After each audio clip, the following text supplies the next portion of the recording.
Can you imagine the shock of a peaceful Saturday being shattered by a sudden drone attack? Picture this. Near the Syria border in Jordan, 3 U.S. service members were abruptly killed in a drone assault, marking the first U.S. military fatality tied to the ongoing conflict in Gaza. Over 24 others were left injured in the wake of this unexpected attack. As investigations continue, the truth remains elusive, with only the whisper of an Iranian-backed group hinting at the possible culprits. As we mourn the loss of these brave individuals, let's delve deeper into the events leading up to this tragic incident. The path leading to this tragic event is as complex as it is heartbreaking. This calamity didn't materialize out of thin air, but rather, it was set against a backdrop of intensifying conflict in the Middle East. The U.S. had been flexing its military muscle, with thousands of Marines making their way towards Israel's coast in a show of support.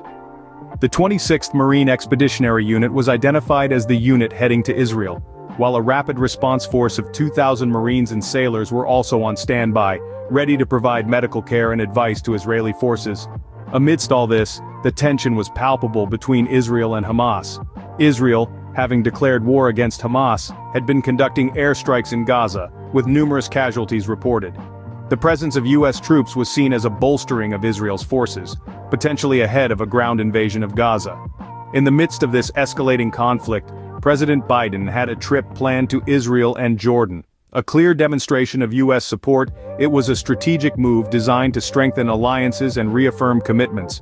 But the reality was far from simple. Notably, the U.S. officials believed that the attack in Jordan, which claimed our 3 servicemen's lives, was the work of an Iranian-backed group. Yet, the specifics remained shrouded in uncertainty, with Hamas, Hezbollah, and the Houthis all falling under Iran's influence. With the stage thus tragically set, the incident was a harsh reality check for the escalating conflict. In the aftermath of such a loss, the question on everyone's mind is, what happens next? President Biden has already confirmed the attack and made a promise of retaliation.